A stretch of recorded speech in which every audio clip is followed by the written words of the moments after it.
Alright, what one of you propane drivers out there can tell me what is wrong with this tank?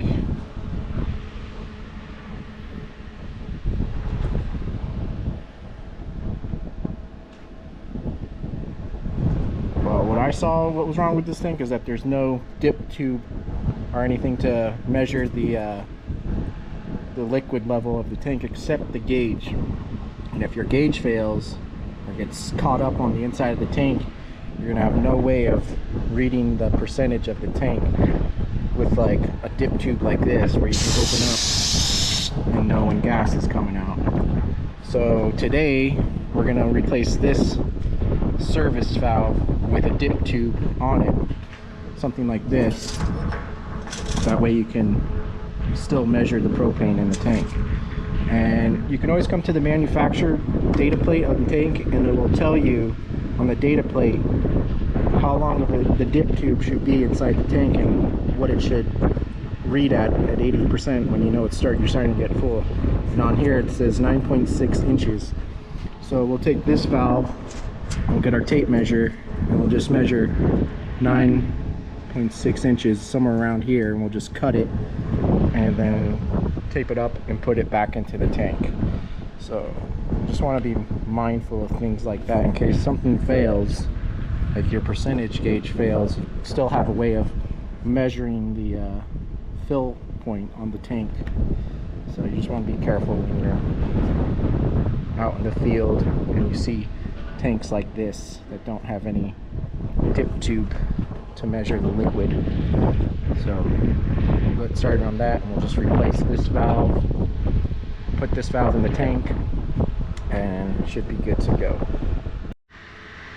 Alright, hello everybody. So today we're gonna be revalving this propane tank, and you'll notice that this one has a screw-on gauge.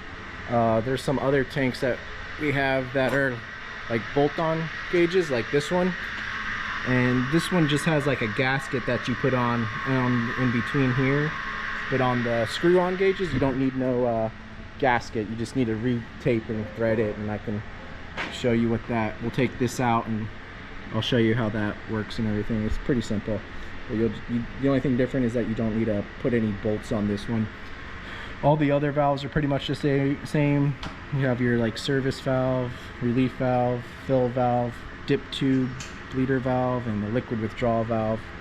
And we'll show you how to replace those and do that. On this tank over here, it had like a another vapor valve. You have the service valve that's on all of them, and then you have your like vapor return valve. That in California we don't really need those too much, but in like cooler climates you kind of need those to like pressurize the truck to the tank and stuff like that. But since we're here in California, we don't really use those, and we just normally plug those vapor return valves if you have them on the tank. Just one less place where we'll have to deal with leaks or anything.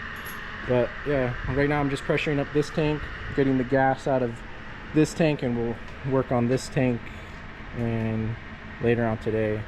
But yeah, just gonna show you how to do a revalve on this tank right here, and we'll take these valves off, put tape and dope on them, and then reseal it, and then pressurize it with gas, and we'll go from there. I'm going to be using like a socket set for all these, for like the gauge, and then the fill valve, and then like a relief valve, and yeah, we'll just go through it and show you how to do that. Okay, so today we're going to start revalving this propane tank here, and we're going to get our valves ready. We're going to be using the 3/4 inch relief valve, bleeder valve, and we're just going to start taping these up and getting them ready to put on the tank. And I'll show you, we're going to want to use this, we're going to be using these sockets too, all these socket sets. And this tool is really nifty for getting off the service valve. Sometimes it does get in the way of other valves, so just like kind of be careful of that. This is really good for like working on 120s too, where you have to get it like above the collar on like some of those tanks. It helps out a lot. But yeah, we're just gonna go through and start taping these up. And you're going to want to tape these up like a certain way so when you screw it in on the tank, it doesn't like bush up like all the tape up here. So you're going to just wrap it the right way, and to do that you just wrap it like this, where you get a good seal on your tank. And whenever I'm working on tanks or liquid lines, I like to use tape and the pipe sealer just to give it a better seal. So you only need like a couple wraps of this thing and it should be good. So that's how you wrap them up. You want to wrap them all the same way. Just a couple wraps.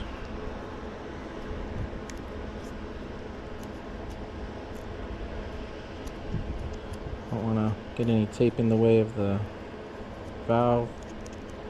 Don't want to clog anything up.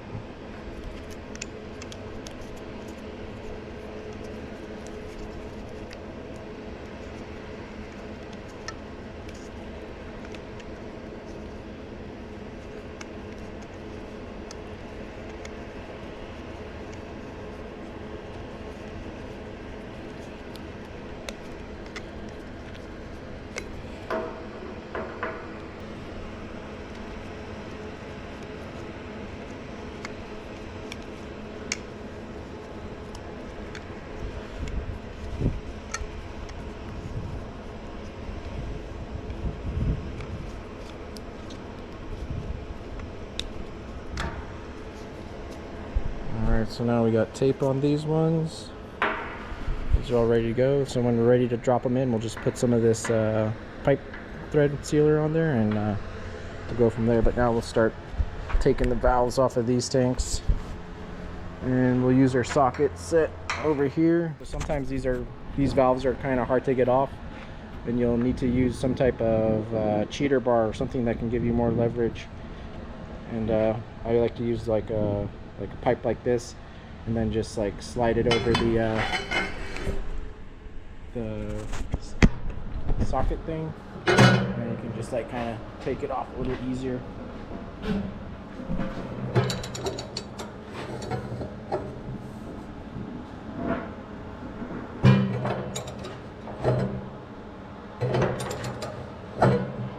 it's a lot easier to take these off with the cheater bar.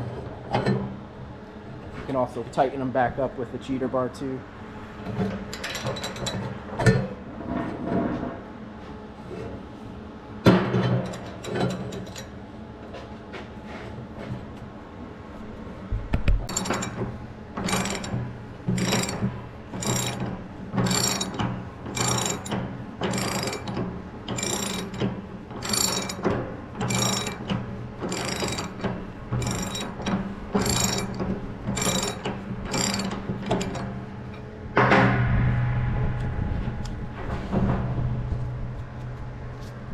So there's our fill valve. Our old one's off. And we'll put the new one in. Just put a little bit of putty on here.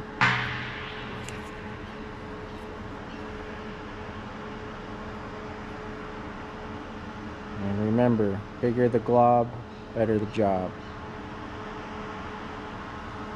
Does get kind of messy.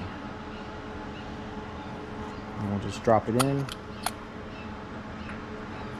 then we'll start ratcheting it back down. And then we'll just start ratcheting it back down.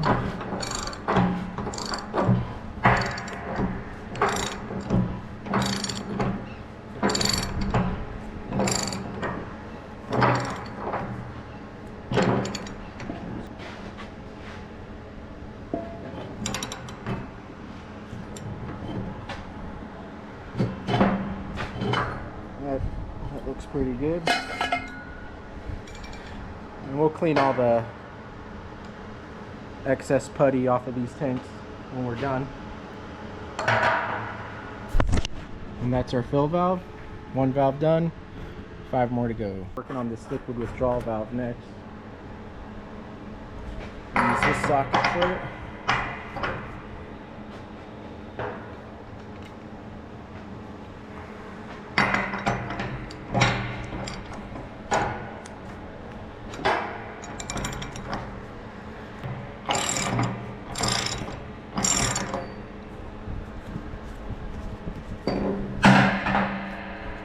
This is our liquid withdrawal valve.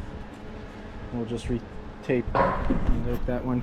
And with the liquid withdrawal valves, I don't know if you can see on the camera, but there's like a straw kind of thing, a tube that goes all the way down to the bottom part of the tank. And you're able to take this cap off and connect a valve to it, and then liquid will be shooting out of this tank. With if you need the right adapters and everything to get the liquid out though. And maybe we can do another video on that when we're out in the field, how to withdraw gas from a tank or something using one of these liquid withdrawal valves. I'll show you how to do that like in a future video. But right now we're just going to tape this up, brush it off a bit, and then put it back in and seal it up. Okay, so we got our liquid withdrawal valve ready to go back in. We'll start tightening this valve back down.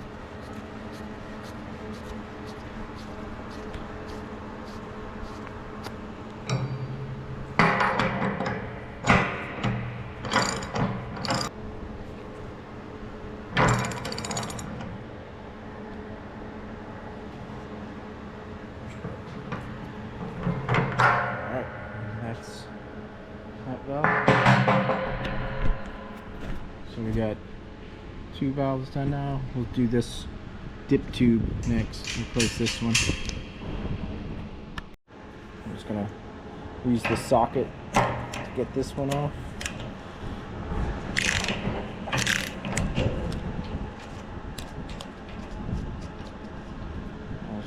So we got our new dip tube going in.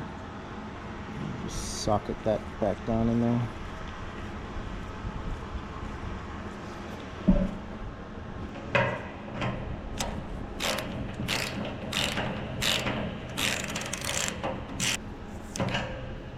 Okay, and that's good there.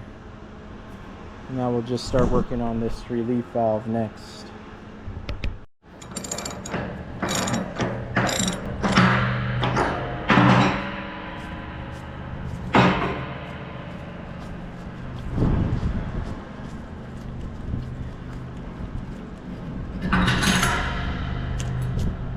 We got our old relief valve coming off, and we'll be dropping in the new relief valve now.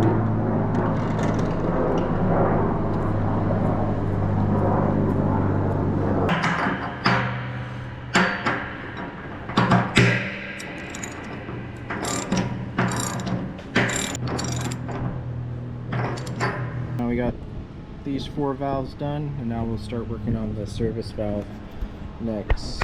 I like to use this tool, but when you're using this tool, just make sure it doesn't get in the way of like other valves, or sometimes this part is like really chunky and you can't screw it on right if you have other valves in the way. So just be mindful of that when you're revalving the tank.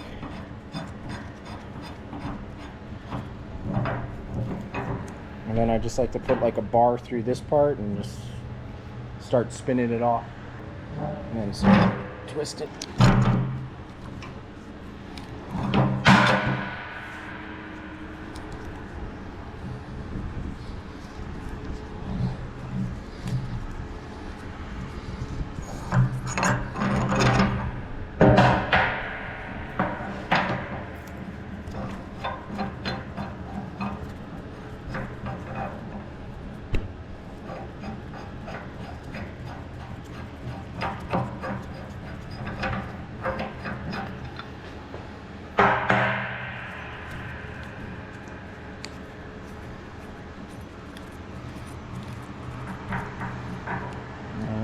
Got that one off.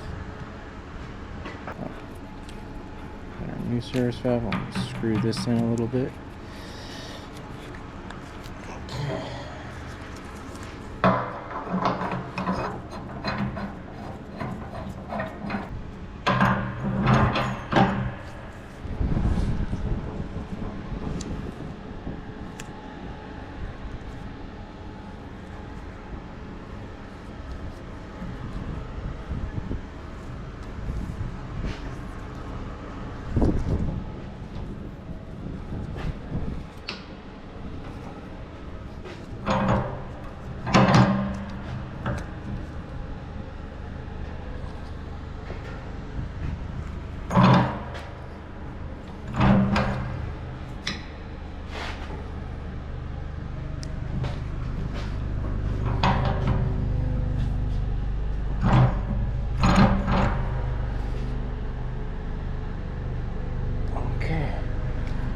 pressure should be good. That, all those valves on. Now we'll do the gauge assembly thing right here.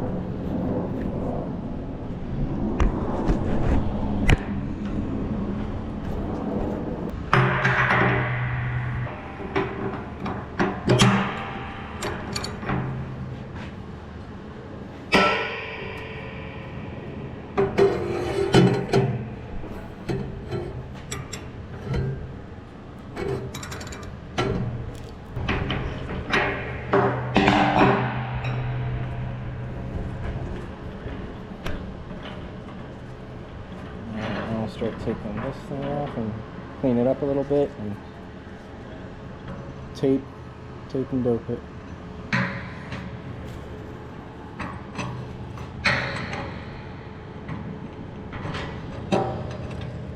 This whole thing just comes out of the tank. Okay. And you can tell this thing, see if this thing's working right by like moving this and this. You can tell that this gauge is okay. There's like little teeth in here. If some of those teeth are broken, then your gauge is like fucked and you're gonna need a new one. And just be mindful, like when you put it back into the tank, that it's out of the way of the fill valves, because when you're filling it up with propane and it's like right here, it's gonna be pushing it down and it's gonna be all wonky and stuff when you're filling it. So when I'm putting these back in the tank, I try to be mindful of where this float tube's going to be inside the tank, and you don't want it getting stuck up on the side of the tank, or it'll be stuck like at 40 or 50, whatever percentage, and you won't get an accurate reading. So you kind of want to have it like in the middle of the tank where it's not going to get caught up on anything. So just be mindful of putting it back in the tank and where our like percentages should be at when we're twisting it back on. So I kind of want to have it like 50% going that way, so it's not gonna get in the way of anything else, or any tubes or anything, or liquid withdrawal valve gets caught up on the valves inside the tank or anything. So just kind of be mindful of when you're putting this thing back in, not to get it stuck on the sides or any tubing inside of the tank. And we'll clean this up a bit and then tape it and drop it back into the tank. Okay, so our gauge is ready to get dropped into the tank. So we'll slowly drop that in. And we'll just start tightening it down.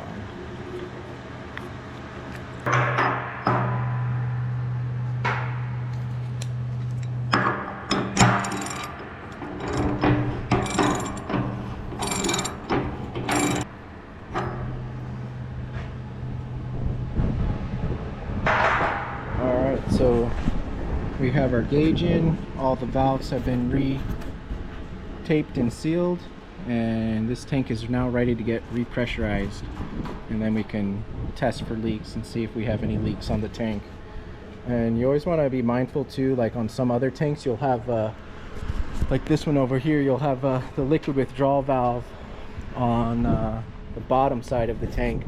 So you just want to make sure when you're doing revalving tanks, you can just replace every valve, or if they're good, leave them. But you'll have valves on different locations in the tank, but for the most part it's the same valves and gauges on everything.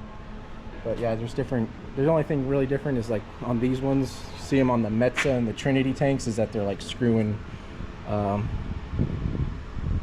gauges. And that's how you revalve propane tanks. Alright, so today we will be revalving this tank here. And before you start revalving, you want to make sure you don't have any pressure in the tank. And you can always check and see if you can push down on this fill valve without any pressure coming out. It's okay. You can also test this little bleeder valve over here. So we'll be replacing this valve, changing the gasket under here, and replacing this relief valve. And I'll show you how to do that right now. Alright, so we have some valves ready to go, and the first thing we'll start doing is taking off the gauge right here. And we'll just use this Allen key because these are Allen ones. So we'll just make sure gas is out and just start spinning these out. I'm going to put this gasket in there, this newer gasket.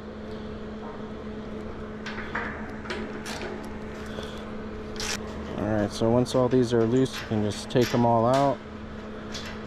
And then this gauge can just pop up and just lift it up. Sometimes you need like a little screwdriver to get under there, but then it just all comes out like this. There's a little hinge on here. We just want to make sure we put it back in the same way. And this is what measures the gas, the percentage of the gas. This little float sits on the liquid part of the propane, and it I don't have a gauge on here right now, but we'll put a new one on. And we'll just replace this gasket right in here. Just like a little gasket right here that needs to be replaced, or it's up on here. So it's up on here. So we'll get that off. Put this one in here. Sits in there. This one just sits in here right like that. And we'll pry this one off right now. So you just get like a screwdriver or something sharp to just peel this one off right here. You can see how it's all smashed. I'll put a new one in here. Oh.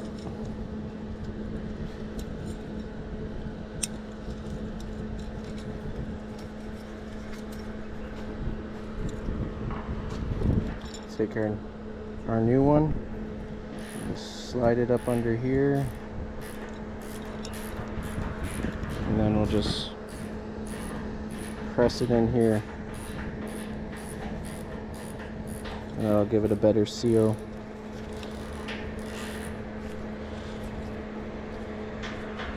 And to readjust it with the screwdriver if you like.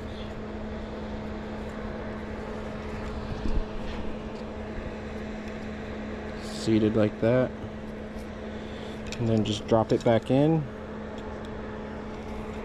and then just drop it back in the same way.